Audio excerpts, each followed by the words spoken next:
Ari here, Girl Who Books Built.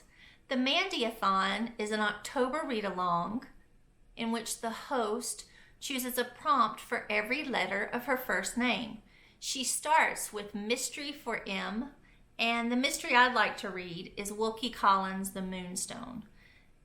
This is the tale of a jewel that mysteriously disappears from India and reappears at a dinner party in England and is begifted a beautiful young woman.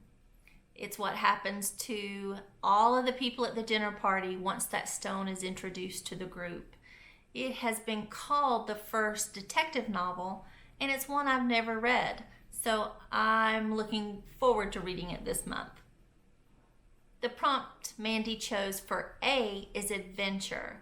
I want to read The Evolution of Calpurnia Tate by Jacqueline Kelly, and this is a book that tells about a young girl's awakening to the natural world around her at the turn of the 19th century in Texas. For N, the prompt is Nocturnal, and I'm going to reread Her Fearful Symmetry by Audrey Neffenegger. This is a book where two sisters inherit a flat in London from an aunt that they've never met. They move to the flat, they meet the neighbors, and some creepy things happen. The flat just happens to overlook Highgate Cemetery in London.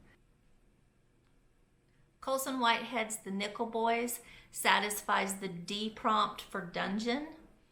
This is a story of historical fiction in which two young black boys are remanded to the Nickel Academy in Florida. It tells what happens to the boys when they're there and how they carry that story into their adult life. Mandy's last prompt for E is eerie. Haunted houses are really eerie to me. So I'm going to read Anne Rivers Siddon's The House Next Door. It's set in my old neighborhood in Atlanta. Something else that's interesting is that Anne Rivers Siddons only wrote one horror novel, and this is it. A lot of what she writes is contemporary Southern literature that I have read, so I look forward to knowing how her foray into horror went. These are all the books I'm going to read for the Mande-A-Thon. Check back for reviews on each of them individually. Happy reading!